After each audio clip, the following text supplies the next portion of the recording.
Assalamualaikum warahmatullahi wabarakatuh. Perkenalkan, saya Naomi Rotna. Saya Alif Haryananda. Dan saya Dede Pitasari. Pada video ini kami akan menjelaskan mengenai pertemuan 12 dari matkul manajemen pemasaran, yaitu bagian marketing mix, bagian distribusi. Bagian pertama ini berupa penjelasan umum mengenai marketing mix. Apa sih itu marketing mix? Marketing mix adalah seperangkat alat pemasaran yang digunakan perusahaan untuk mencapai tujuan pemasaran di pasar sasaran. Nah, di sini tuh ada penjelasan dari para ahli. Saya mengambil dari dua para ahli yang menjelaskan. Yang pertama itu ada Sunarto di tahun 2006. Bauran pemasaran merupakan dasar strategi dalam menjalankan bisnis. Nah, sedangkan yang kedua itu menurut Lupiyadi itu di tahun 2014 menjelaskan dia bahwa marketing mix adalah berisi unsur-unsur program pemasaran yang perlu dipertimbangkan agar strategi ini tuh bisa menjadi sukses. Gitu. Selanjutnya itu ada konsep dasar marketing mix. Awalnya diperkenalkan oleh Neil Borden pada tahun 1948 dan disempurnakan oleh Edmund MC Carthy pada tahun 1960 menjadi 4P, yaitu yang pertama dia ada produk atau adalah barang atau jasa yang ditawarkan untuk memenuhi kebutuhan konsumen. Nah, yang kedua itu ada price, itu nilai tukar yang ditetapkan atas produk dan jasa. Nah, yang kedua itu ada place, itu adalah lokasi atau saluran distribusi agar produk sampai ke konsumen. Dan yang keempat itu ada promotion, itu kegiatan komunikasi untuk mengenalkan dan menarik minat konsumen. Perkenalannya menjadi 7P. Nah, di sini tuh tahun 1980 si Bohm dan Bittner menambahkan 3 unsur baru untuk bisnis jasa. Nah, yang kelima itu ada people. Itu adalah pihak yang terlibat dalam pelayanan pelanggan. Nah, yang keenam itu dia ada proses. Di sini itu mekanis atau alur penyimpan jasa. Dan yang ketujuhnya itu dia ada physical evidence, yaitu bukti nyata yang memperkuat kepercayaan terhadap jasa. Lalu di sini itu apa sih saluran distribusi? Nah, secara umum itu saluran distribusi adalah suatu gabungan penjualan dan pembelian yang bekerja sama untuk memproses, menggerakkan produk dan jasa dari produsen ke konsumen. Nah, ada beberapa nih para ahli yang menjelaskan mengenai saluran distribusi. Nah, yang pertama itu menurut David Arefzan, yaitu dia menjelaskan bahwa saluran adalah jalur yang dialur barang dan dari produsen ke perusahaan hingga pemakaian akhir. Nah, yang kedua itu ada si C. Glenn Wallace, yaitu dia menjelaskan bahwa saluran adalah kelompok pedagang dan agen yang mengkombinasikan pemindahan fisik dan nama produk untuk menciptakan kegunaan bagi pasar. Kemudian di sini ada penjelasan mengenai unsur penting dalam saluran distribusi. Mungkin bisa lihat di sini. Nah, yang pertama yaitu saluran merupakan sekelompok lembaga yang ada di antara berbagai lembaga yang mengakhirkan kerjasama untuk mencapai suatu tujuan. Nah, selanjutnya ada yang kedua yaitu terdiri dari pedagang dan agen, tapi tidak harus agen saja. Tetapi pada prinsipnya setiap saluran harus dia memiliki pedagang. Alasannya adalah bahwa hanya pedagang saja yang dianggap tepat sebagai pemilik untuk memindahkan barang. Dan yang ketiga, itu bertujuan mencapai pasar tertentu. Jadi, pasar itu merupakan tujuan akhir dari kegiatan saluran. Dan yang keempat, yaitu melaksanakan penggerakan produk dan distribusinya. Nah, selanjutnya di materi ini, di set ini, ada mengenai sistem saluran pemasaran. Apa sih itu sistem saluran pemasaran? Nah, saluran pemasaran ini secara umumnya adalah metode atau serangkaian aktivitas yang digunakan perusahaan untuk mengkomunikasikan dan mendistribusikan produk atau layanan mereka ke pelanggan atau menghubungi produsen dengan konsumen di akhir. Nah, tapi di sini juga ada para ahli yang menjelaskan mengenai sistem pemasaran, yaitu menurut Kotler dan Keller pada tahun 2007 adalah organisasi-organisasi yang saling bergantungan tercakup dalam proses yang buat produk atau jasa menjadi tersedia untuk digunakan atau untuk dikonsumsi. Nah, di sini juga di slide ini dia ada penjelasan mengenai karakteristik sistem saluran. Nah, menurut dari B. Swatsa, itu pada tahun 1999, sistem merupakan suatu unit dan memperlihatkan karakteristik khusus yang secara luas menentukan cara-cara pelaksanaan di dalamnya. Nah, sistem saluran ini mempunyai 3 karakteristik yang penting, yakni yang pertama itu ada keterlibatan manusia. Ini tuh tindakan fisik dan non-fisik yang dapat diperbaiki. Nah, yang kedua yaitu ada struktur. Nah, yaitu jumlah struktur yang ada di dalam sistem. Dengan cara lain, sistem dapat didefinisikan dengan jumlah struktur yang ada di dalamnya. Nah, yang ketiga ini ada sifat terbuka dan tertutup, yaitu ada sistem terbuka merupakan perubahan, sementara sistem tertutup itu bekerja secara efisien dengan komponen yang saling berhubungan. Selanjutnya yaitu di slide ke-6 ini ada tentang variabel-variabel sistem pemasaran menurut B. Swasta pada tahun 1999. Dan di sini itu terbagi menjadi 5. Ada yang pertama yaitu ada operasi saluran, yaitu dia pengembangan golongan atau pengkomunikasian barang dan jasa dan logistik atau pemindahan barang. Nah, penjelasannya itu untuk pengembangan golongan itu adalah produk yang mengkomunikasikan antara beberapa macam barang yang berbeda dengan jasa-jasa tertentu melalui saluran. Nah, sedangkan kalau untuk yang logistik adalah dia pemindahan nih barang-barang ke pasar, termasuk transportasi dan penyimpanannya gitu. Kemudiannya ada yang kedua, yaitu ada kepemimpinan saluran, yaitu mengarahkan pihak dalam saluran untuk mencapai tujuan dan juga membantu nih dalam pengambilan keputusan untuk melaksanakan kegiatan pemindahan saluran. Itu tidak selalu dipegang oleh produsen, tetapi kadang-kadang dipegang oleh pelantara seperti pedagang besar gitu. Nah, kemudian itu di sini yang bagian ketiga yaitu tentang komunikasi saluran. Nah, komunikasi ini dia merupakan dasar nih bagi setiap interaksi di dalamnya.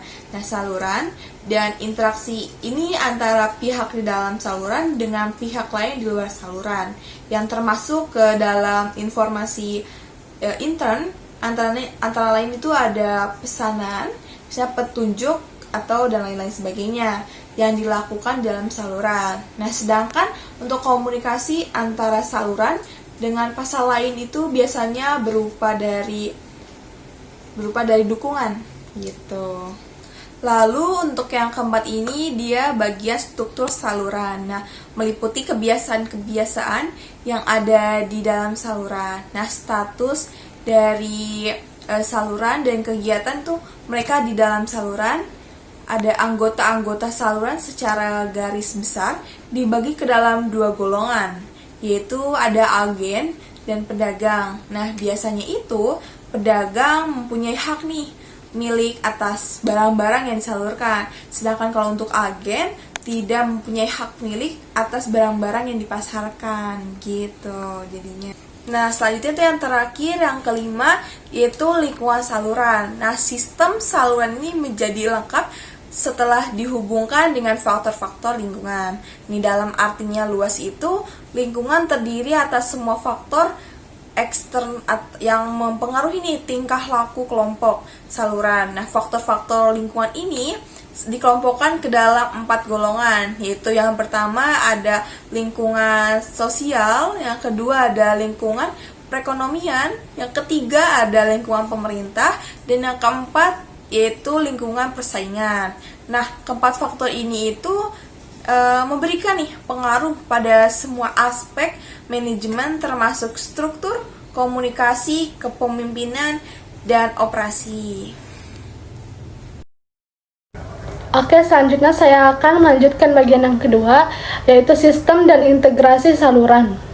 Sistem dan integrasi saluran terdiri dari 3. Yang pertama ada sistem pemasaran vertikal. Saluran pemasaran konvensional terdiri dari produsen independen, pedagang besar, dan pengecer. Masing-masing adalah bisnis yang terpisah yang berupaya memaksimalkan labanya sendiri. Dan yang kedua, sistem pemasaran horizontal. Sistem pemasaran horizontal ini adalah di mana 2 atau beberapa perusahaan yang tidak berhubungan, mereka menggabungkan sumber daya atau program untuk memanfaatkan peluang pemasaran yang sedang berkembang. Yang ketiga ada sistem pemasaran multisaluran, yaitu pemasaran multisaluran terjadi apabila satu perusahaan menggunakan 2 atau lebih dari saluran pemasaran untuk menjangkau satu atau beberapa segmen pelanggan. Selanjutnya ada tipe-tipe distribusi. Distribusi berganda adalah penggunaan lebih dari satu saluran yang berbeda untuk melayani beberapa segmen pelanggan dengan tujuan untuk memperoleh akses yang optimal pada setiap segmen. Dengan melalui strategi ini, perusahaan juga dapat memperluas cangkupan besar dengan menurunkan biaya saluran dan lebih menyelenggarakan penjualannya. Selanjutnya nih ada tabel-tabel tahap-tahapannya. Yang pertama ada produsen, selanjutnya ke agen, dan yang ketiga ada ke wholesaler, selanjutnya ada ke retailer, dan yang terakhir ada ke konsumen. Selanjutnya ada karakteristik produk. Yang pertama ada relapsement rate, yaitu tingkat pembelian dan penggunaan produk oleh pelanggan untuk mendapatkan kepuasan yang diharapkan dari produk tersebut. Dan yang kedua ada gross margin, yaitu perbedaan harga jual dan biaya-biaya langsung yang terjadi di tingkat-tingkatnya distribusi untuk mendekatkan barang pada pelanggan. Yang ketiga ada adjustment, yaitu jasa-jasa yang harus diberikan untuk meningkatkan kepuasan pelanggan.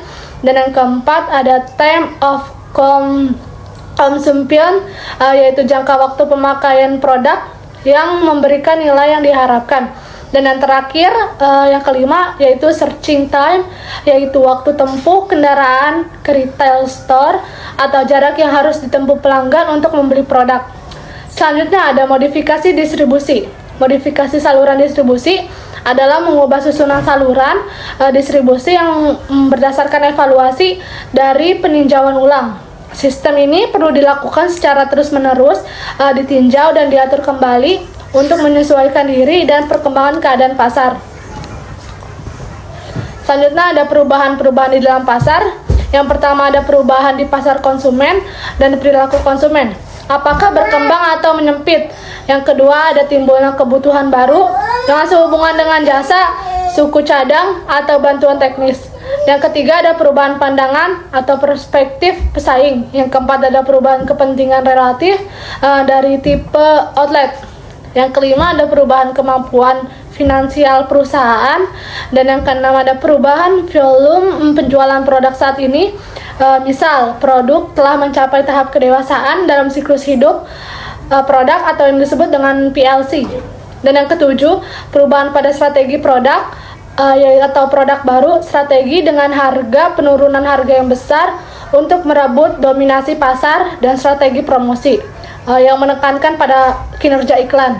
Dan selanjutnya ada yang ke-8, ada munculnya strategi baru dan inovatif.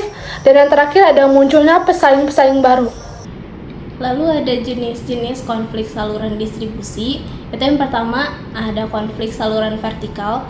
Konflik saluran antara tingkat yang berbeda dalam saluran yang sama. Misalnya konflik antar distributor dengan pabrikan.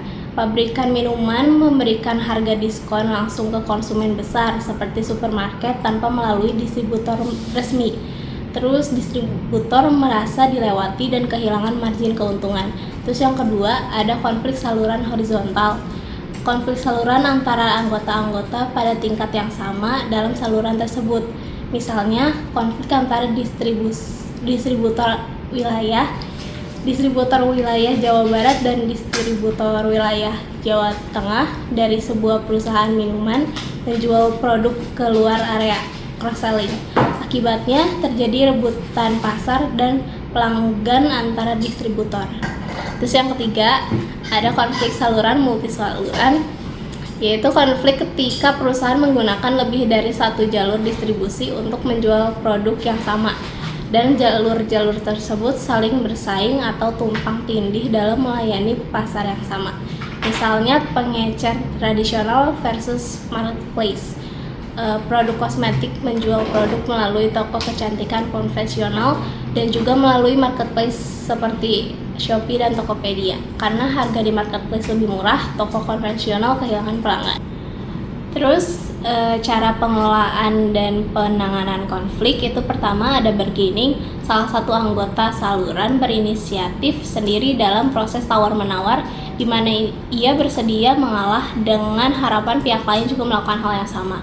Kedua ada boundary, itu menangani konflik dengan diplomasi di mana kedua belah pihak mengirim wakil-wakilnya untuk berunding memecahkan konflik yang terjadi. Terus ketiga ada interpenetration, itu adalah pemecahan konflik dengan interaksi informal yang sering dengan melibatkan pihak-pihak lain untuk membangun apresiasi terhadap pandangan masing-masing, misalnya dengan bergabung dalam suatu asosiasi dagang. Keempat ada super organizational, menggunakan pihak ketiga netral untuk menangani konflik dengan cara yang pertama ada conciliation, yaitu upaya informal pihak ketiga untuk mempertemukan pihak-pihak yang terlibat konflik dalam rangka membuat perjanjian damai. Kedua ada mediation, yaitu pihak ketiga merekomendasikan penyelesaian bagi kedua belah pihak. Ketiga ada compulsory arbitration, yaitu menggunakan lembaga hukum untuk menyelesaikan konflik. Yang keempat ada voluntary arbitration, yaitu menggunakan pihak ketiga yang disepakati bersama di luar lembaga hukum untuk menyelesaikan konflik. Yang kelima ada exchange of person, yaitu masing-masing pihak yang berkonflik saling bertukar personil. Tujuannya adalah agar masing-masing pihak memahami sudut pandang dan situasi yang dihadapi pihak lainnya. Lalu yang keenam yaitu cooptation, itu menggunakan pimpinan organisasi lain yang ditempatkan di Dewan Penasihat atau Dewan Direktur untuk didengar pendapatnya dalam penyelesaian konflik. Selanjutnya ada perbandingan antara eceran, perdagangan besar, dan logistik pasar. Untuk eceran, itu kegiatan yang tercakup dalam penjualan barang atau jasa langsung kepada konsumen akhir untuk penggunaan pribadi dan non-bisnis. Lalu ada jenis-jenis pengecer. Yang pertama ada toko barang khusus, kedua toko serba ada, ketiga ada pasar sekolayan, keempat toko convenience, kelima ada toko diskon, keenam ada pengecer potongan harga, ketujuh ada toko besar, dan kedelapan ada pengecer melalui katalog atau non-store retailing. Lalu ada perdagangan besar, kegiatan yang terlibat dalam penjualan barang atau jasa kepada orang-orang yang membelinya untuk dijual kembali atau untuk penggunaan bisnis. Jenis-jenis pedagang besar, pertama pedagang besar niaga, kedua pialang dan agen, ketiga cabang dan kantor produsen dan pengecer, keempat ada pedagang besar khusus. Lalu ada logistik pasar, yaitu mencakup perencanaan infrastruktur guna memenuhi permintaan, kemudian mengimplementasikan dan mengontrol aliran fisik bahan dan barang-barang jadi dari titik asalnya ke titik penggunaan untuk memenuhi tuntutan pelanggan atas laba. Tujuan logistik pasar adalah mengirimkan barang yang tepat ke tempat yang tepat pada saat yang tepat dengan biaya terendah. Keputusan ini mencakup 4 keputusan utama yang harus diambil. Pertama, bagaimana sebaiknya pesanan ditangani. Kedua, di mana persediaan sebaiknya ditempatkan. Ketiga, berapa banyak persediaan sebaiknya disimpan.